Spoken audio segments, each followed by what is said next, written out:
গৌরী সীতানা প্রেমানন্দে একবারে হরি হরি বল নিতাই গৌরী সীতানা প্রেমানন্দে একবারে হরি হরি বল নিতাই গৌরী ভক্তবৃন্দের চরণে আমার কোটি কোটি দণ্ডবৎ প্রণিপাত। আমাদের আলোচ্য বিষয় ৩-৪ সপ্তাহ ধরে আলোচ্য বিষয় কৃষ্ণ কেন গৌর হল। কৃষ্ণ কেন গৌর হল? দুটো কারণে কথা বলেছি। একটা বহিরঙ্গ কারণ আর একটা অন্তরঙ্গ কারণ। বহিরঙ্গ কারণটি কি না, প্রেম নাম প্রসারিতে এই অবতার। কলির যুগধর্ম হল হরিনাম সংকীর্তন। এইটা এক একটা যুগের এক একটা ধর্ম থাকে। তো কলিযুগের ধর্ম হল কলৌ হরি কীর্তনা। কলিযুগের একমাত্র ধর্মই হল হরিনাম সংকীর্তন। গৌর হরি এই হরিনাম সংকীর্তন জগতের দাঁড়িয়ে দাঁড়িয়ে নরে নরে বিতরণ করলেন। কিন্তু এই নামের সঙ্গে আর একটা জিনিসও বিতরণ করেছেন। কি বিতরণ করেছেন না, রাধা রানীর প্রেম। নামের সঙ্গে রাধা রানীর প্রেম জগতে বিতরণ করেছেন। এটাই গৌরাঙ্গ হরির বড় বৈশিষ্ট্য,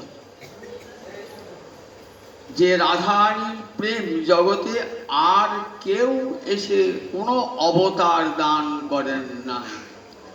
একমাত্র আমার গৌরাঙ্গ হরি জগৎকে দিয়েছেন, কলির মানুষকে দিয়েছেন রাধা রানীর প্রেম।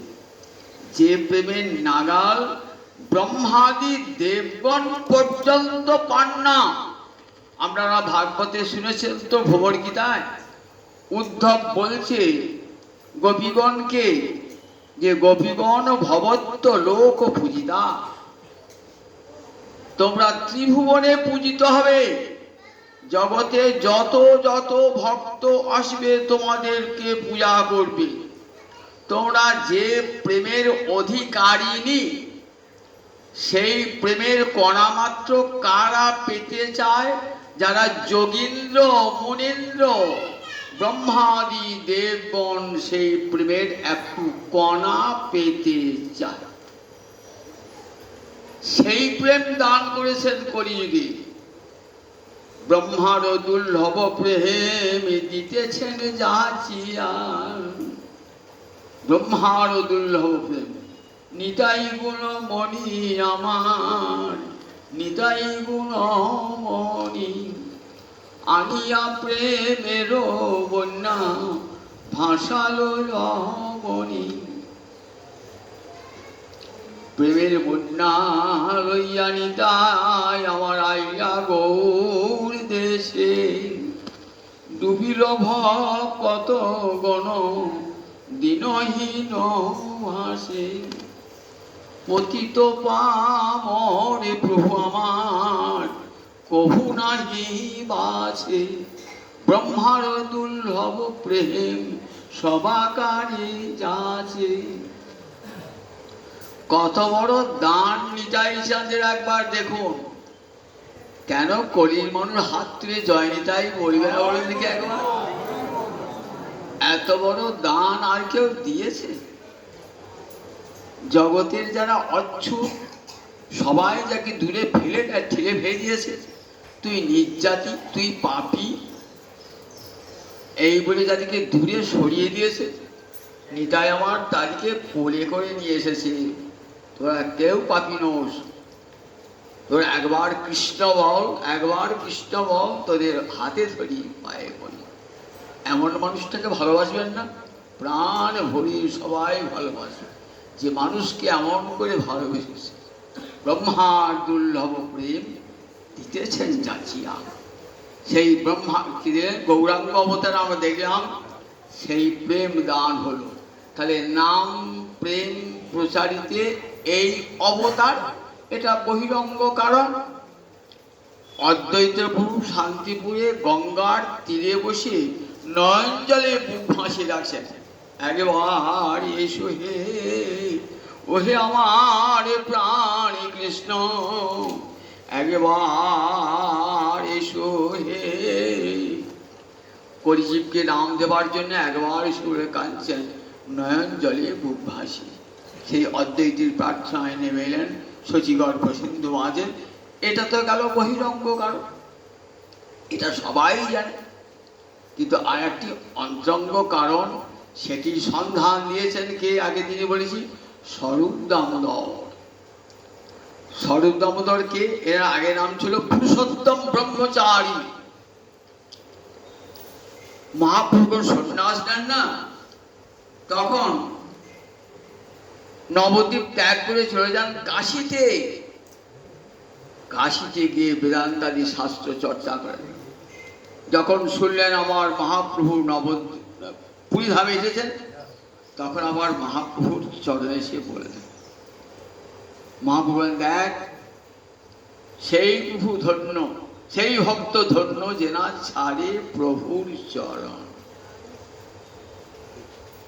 আর সেই প্রভু ধন্য যে না ছাড়ে নিজের ভক্তজন।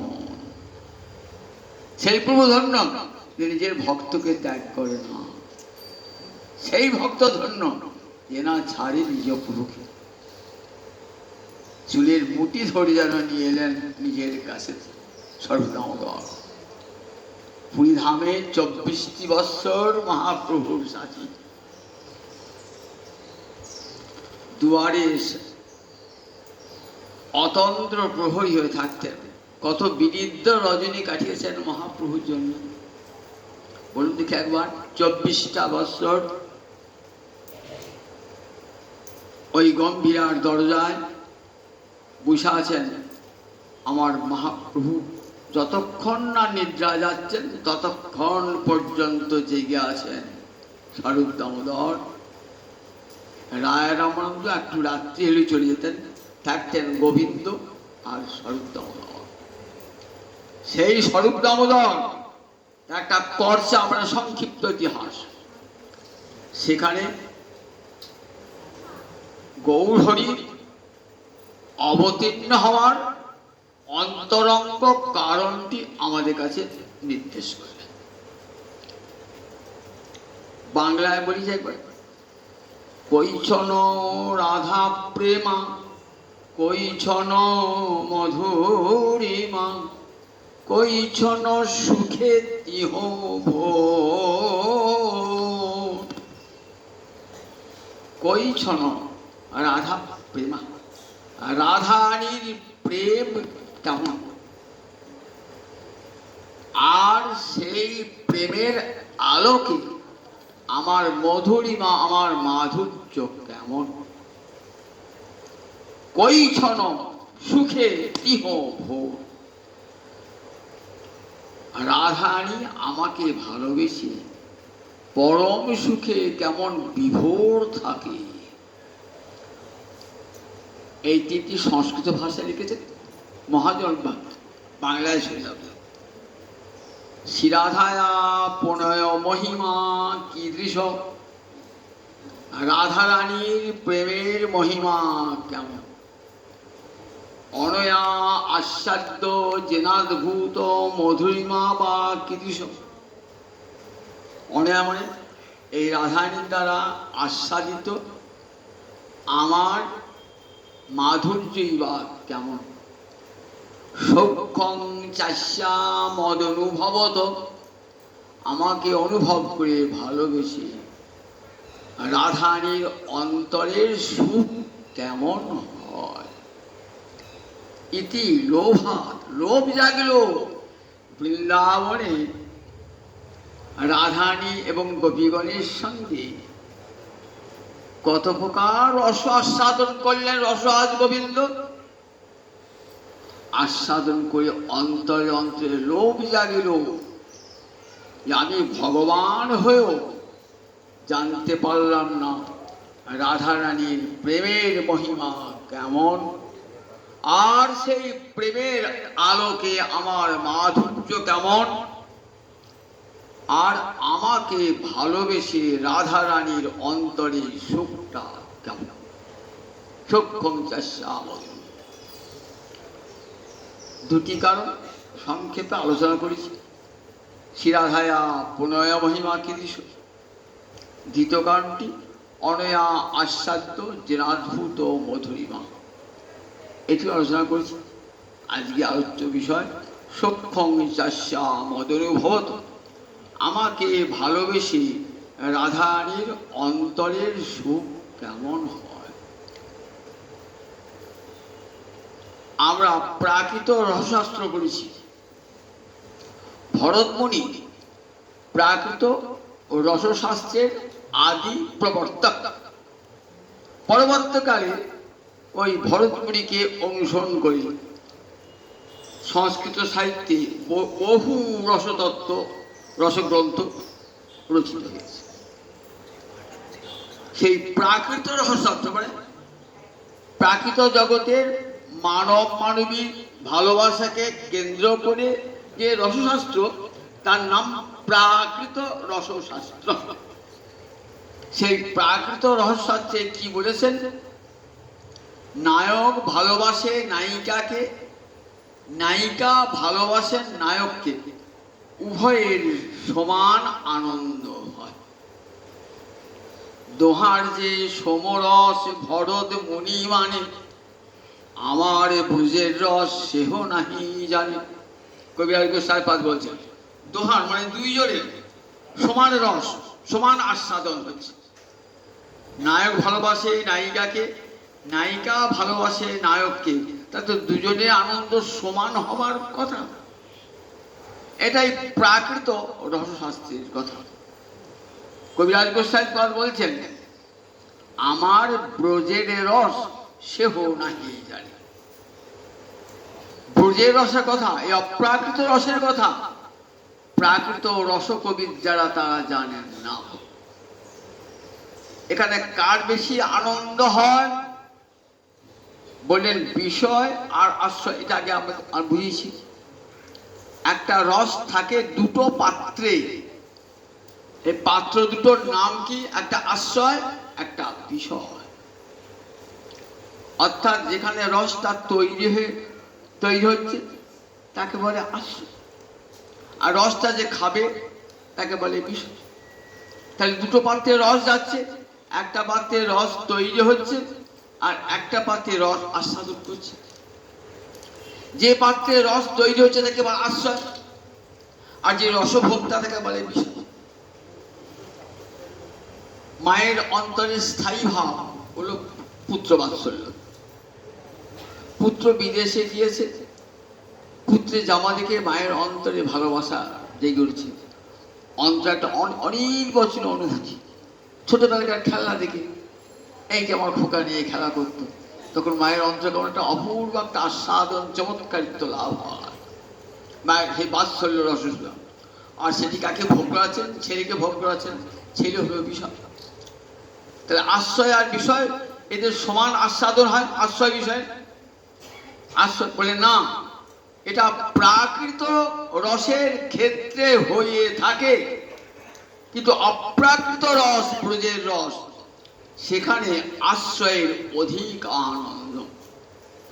কৃষ্ণকে ভালোবেসে রাধারানীর অন্তরে অধিক আনন্দ। অদ্ভুত কথা। গোপীরা সুখ চান না, তথাপি সুখ হয়। কেমন বিপরীত ধর্মী কথা দেখো। সুখ বাঞ্ছা নাহি, তবু সুখ হয় কোটি গুণ। সুখ বাঞ্ছা নাহি, তবু সুখ হয় কোটি গুণ। কারণং বিনা কার্যোৎপত্তি। আপনার যদি খুব ক্ষুধা পায় তবেই তো সামনে খাদ্যটা ভোগ করতে পারবেন, ক্ষুধা হয়ে পারবেন। তাহলে ক্ষুধাটা হলো কারণ, খাদ্যটা হলো কার্য। তাহলে কারণ থাকলে তবে তো কার্যটা হবে, কারণ ছাড়া তো কোনো কার্য হয় না। ভারতবর্ষে যে প্রথম দর্শন, সেই দর্শনের নাম সাংখ্য দর্শন, কপিলের লেখা। তার একটা টিকা আছে, তার নাম সাংখ্যকারিকা, ঈশ্বর খ্রিস্টের লেখা সাংখ্যকারিকা। সেখানে কি মতবাদ যে সৎকার্যবাদ, অর্থাৎ কারণ ছাড়া কার্য হয় না।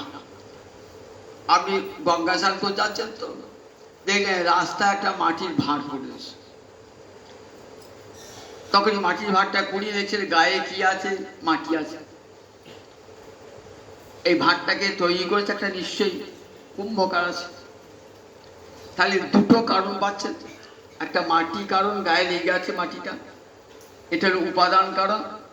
আর একটা নিমিত্ত কারণকে ওই যিনি ঘরটা তৈরি করেছেন কুম্ভকার। তাহলে দুটো কারণ রয়েছে, একটা নিমিত্ত কারণ আর একটা উপাদান কারণ। এই দুটো কারণ আছে বলে ঘরটা হয়েছে, ঘট কার্য হয়েছে। যদি কুম্ভকার না থাকতো ঘরটা হতো, যদি মাটি না থাকতো ঘরটা হতো। তাহলে কারণ ছাড়া তো কার্য হয় না। কারণ বিনা কার্যোৎপত্তি ন সম্ভবতি, কারণ ছাড়া কখনো কার্য হয় না। কি আশ্চর্য ব্যাপার দেখুন, সুখবাঞ্ছা তো কারণ। আমি সুখ ভোগ করবো, অন্তরে সেই বাঞ্ছাটা থাকতে হবে, তবে তো সুখটা ভোগ হবে। রাধানী গোপীগণের অন্তরে সুখবাঞ্ছা নাই, তবু সুখ হয় কোটি গুণ। কবিরাজ গোস্বামী ভাষা করে কারণ শুনছে, সুখবাঞ্ছা নাহি তবু, যেটা দার্শনিক কাব্য তো, সুখবাঞ্ছা নাহি। রসশাস্ত্র জানতে গেলে দর্শন শাস্ত্র জানতে হয়, রসশাস্ত্র থেকে দর্শন শাস্ত্রে ওতপ্রোতভাবে জড়িত। সুখবাঞ্ছা নাই তবু সুখ হয় কোটি গুণ, সুখের বাঞ্ছা নাই তবু কোটি কোটি গুণ সুখ আস্বাদন করছেন রাধারানী। তাহলে এর কারণটা জানতে হবে। বললেন এই যে তৃতীয় বাঞ্ছাটি, এটা বললেন এটি অত্যন্ত নিগুড়, একমাত্র স্বরূপ দামোদর ছাড়া কেউ জানেন না। স্বরূপ দামোদর ছাড়া কেউ জানেন না এই রসের সিদ্ধান্ত। বলছেন গোপীগণের প্রেম কেমন, তা বলছেন শুদ্ধ নির্মল প্রেম, বিশুদ্ধ নির্মল প্রেম। গোপীগণের ভালোবাসাটা কেমন, বিশুদ্ধ নির্মল প্রেম। আমরা রসশাস্ত্রে দেখি এই প্রেমটা কিভাবে তৈরি হচ্ছে, তার একটা ক্রম আছে। কিরকম, আদৌ শ্রদ্ধা, শ্রদ্ধায় হরিকথা শুনতে শুনতে, শ্রদ্ধার পর সাধু সঙ্গ হলো, সাধু সঙ্গতে গুরুপদাশ্রয় লাভ হলো, সেখান থেকে ভজন শিক্ষা হলো। ভজন যেই শিক্ষা আরম্ভ করলেন, অসংখ্য অনর্থ এসে হাজির হলো। ধীরে ধীরে সেই অনর্থগুলি দূর হলো।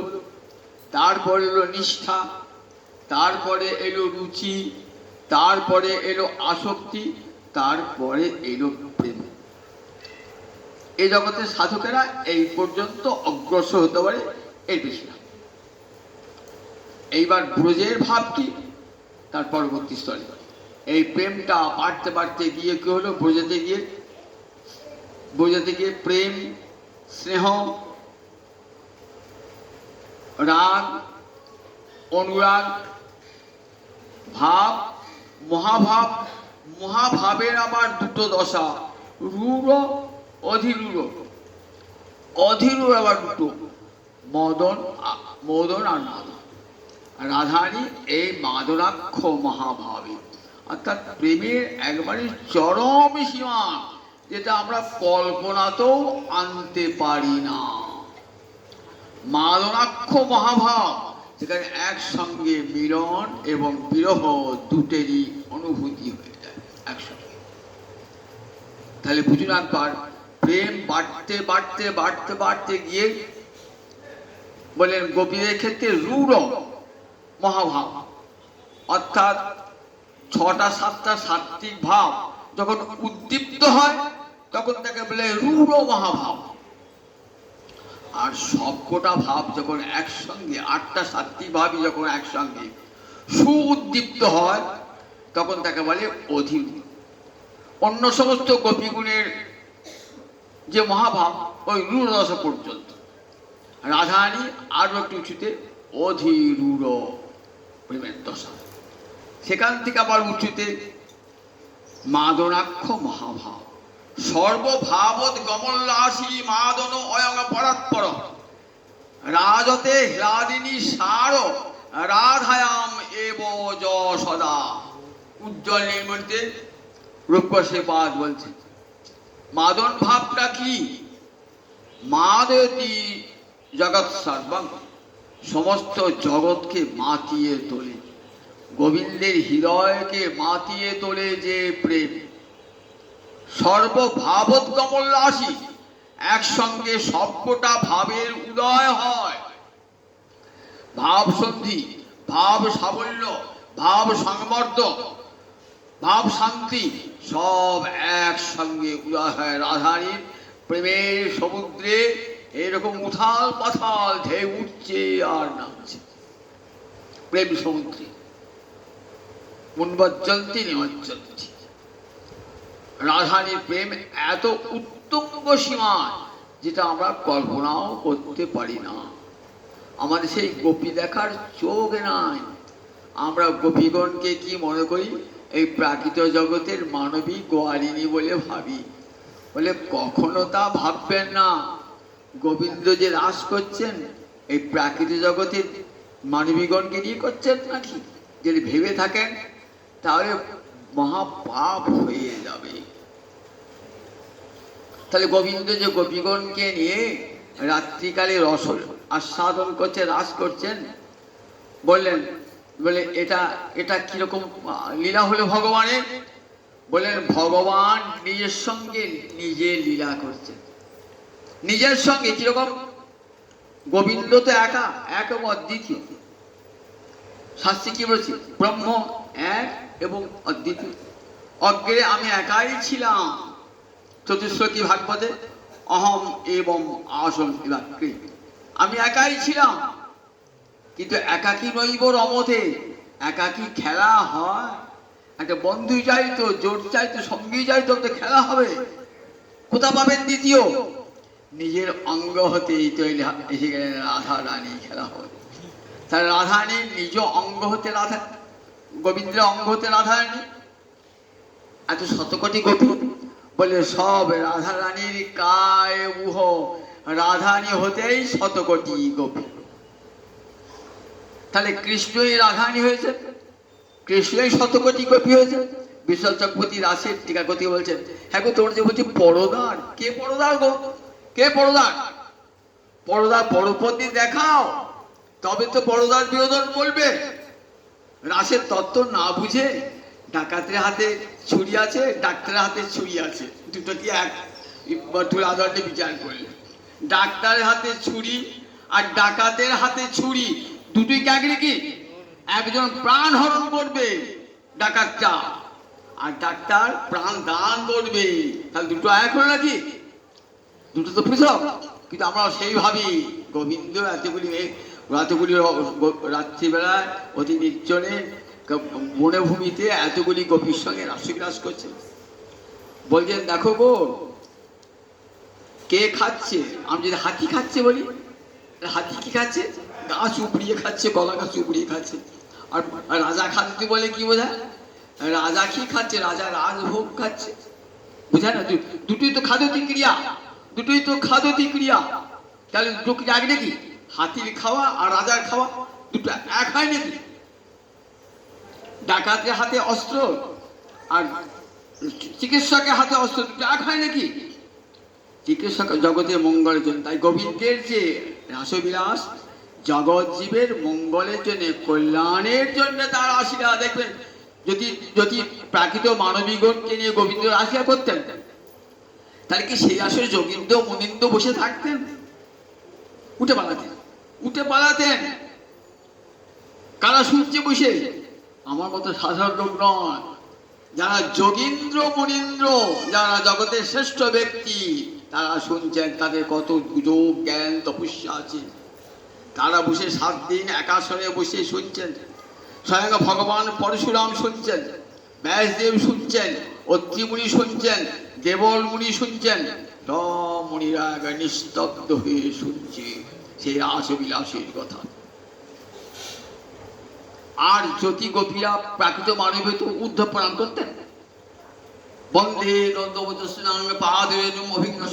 ভালো করে বোঝবার চেষ্টা করবেন, ভালো করে। আমাকে একজন জিজ্ঞাসা উত্তর দিয়েছিলাম, বলছে এসব উত্তর তো কোথাও পাই নাই। বলে পড়েছেন, এই ভাগবত পড়েছেন? না পড়ে বলছেন, মন্তব্য করছেন। পড়েছেন কোথাও?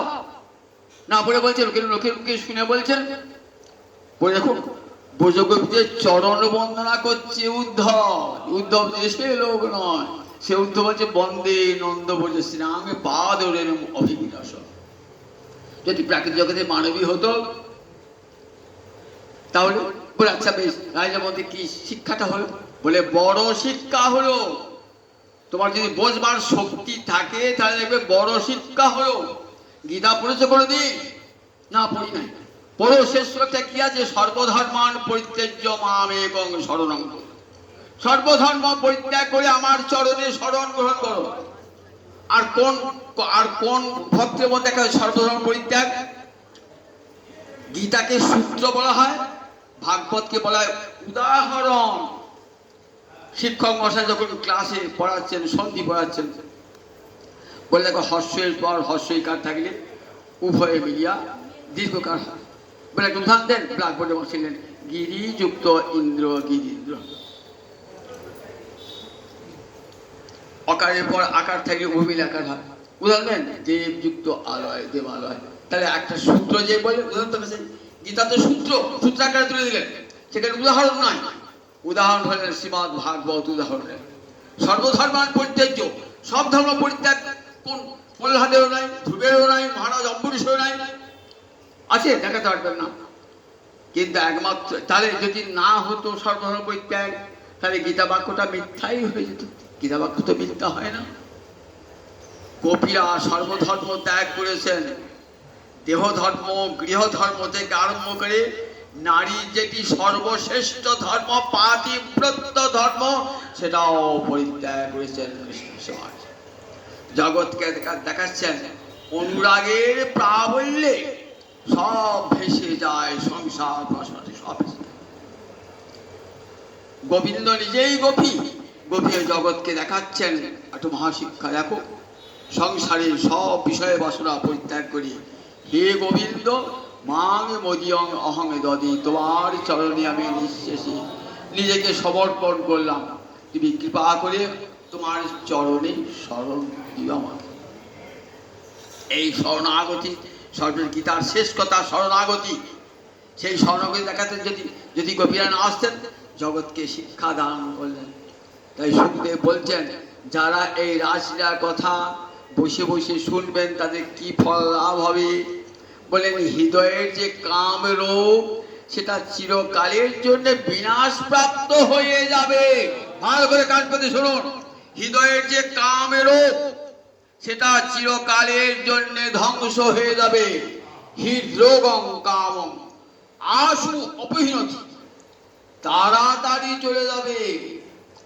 কত বড় মঙ্গল বললে কি, কত বড় কল্যাণ, জগতে এত বড় কল্যাণ হয়েছে।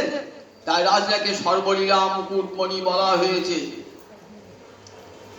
আর ভগবান শ্রীহরিতে আসবে, পরাভক্তি লাভ হবে, জীবনটাই ধন্য সার্থক হয়ে যাবে। তাহলে রাসলীলাকে গোপীরা জীবাত্মা, আমার মধ্যে জীবাত্মা গোপীরা, গোপীদের সঙ্গে রাস করছে। গোপীরা ভগবানের সাক্ষাৎ হ্লাদিনী শক্তি, আনন্দদায়িনী শক্তি। ভগবান সচ্চিৎ আনন্দ স্বরূপ, ভগবানের মধ্যে আনন্দ আছে। সেই শক্তিটার মূর্তি, শক্তির মূর্তি থাকে। আমার কথা বলার শক্তির মূর্তি আছে, আমার চলার শক্তির মূর্তি আছে বলে না। কিন্তু শক্তিমান যখন মূর্তি হয়, তখন শক্তিমান তাকে মূর্তি দান করেন। শক্তিমান তাকে মূর্তি দান করেন। রাধানী মূর্তি দান করেছেন শক্তি তার মূর্তি হয়েছে জগৎকে দেখাবার জন্যে। হেলাদিনী শক্তি আজ মূর্তিমতী হয়ে এসেছেন। হেলাদিনী যা মহাশক্তি, সর্বশক্তি বরিয়সী তৎসারভূতারাধেয়। ভগবানের সর্বশ্রেষ্ঠ শক্তি হলো হেলাদিনী শক্তি, আর তার সার দিয়ে গড়া আমার রাধারানীর মূর্তি। তাহলে এই যে রাধারানী দেখুন, সাধারণ মানবী, প্রাকৃত মানব মানবী, তাই প্রাকৃত মানবী নয়, রাধারানী মাধুরাক্ষ মহাভাববতী, প্রেমের উত্তুঙ্গ সীমায় রয়েছেন। গোবিন্দের সঙ্গে প্রেমের যে প্রেমের নাগাল ব্রহ্মাদি দেবগণ পর্যন্ত পান না। কৃষ্ণকে ভালোবেসে তার অন্তরে যে সুখ হয়, সে সুখের নাগাল গোবিন্দ পান নাই। কৃষ্ণ ভালোবেসে রাধারানী অন্তরে যে সুখ,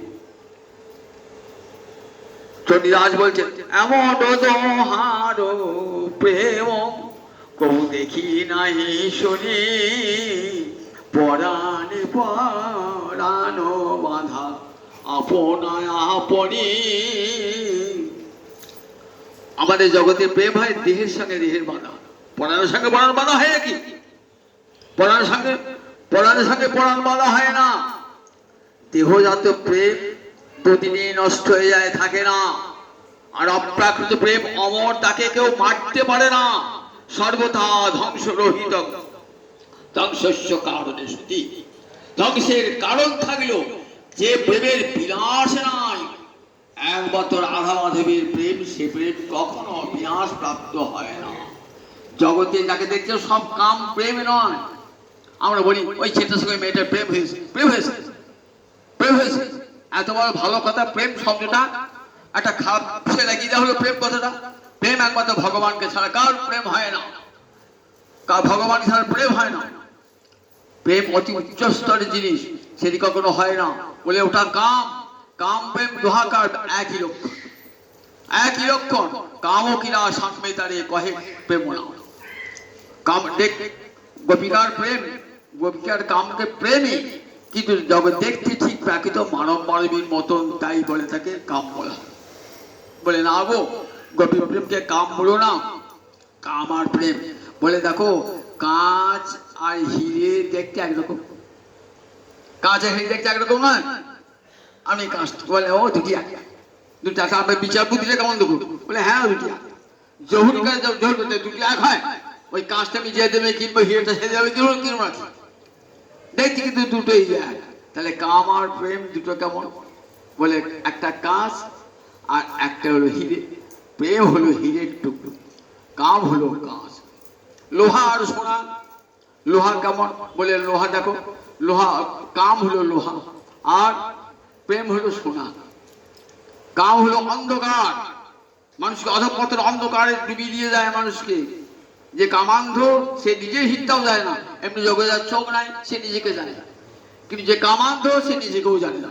কামান্ধ যে, কাম বলে শুধু নরনারী মিলনই বোঝায় না, টাকা করবো, পয়সা করবো, ধন করবো, দৌলত করবো, এটাও কাম। নিজের হিতটাই জানে না কামান্ধ ব্যক্তি। আর প্রেম উজ্জ্বল ভাস্কর, উজ্জ্বল সূর্যালোকে ঝলমাল ঝলমাল ঝলমাল করছে। কাম প্রেমের এই পার্থক্য, কাম আর প্রেমের এই পার্থক্য দুটো। কাম নিয়ে যায় কোথায়? একবারে নরকে নিয়ে যায়। প্রেম কোথায় উঠায়? একবারে স্বর্গে গোলকে নিয়ে চলে যায় প্রেম। তাই দুটোকে যদি এক চোখে দেখেন, এক চোখে দেখেন, তাহলে কি হবে? পাপ হবে না? রাজীরা শুনতে বসে ভাবলেন ও তো সব গোয়ালাদের মেয়ে, তাদেরকে নিয়ে গোবিন্দ রাস বিনোদন করছে।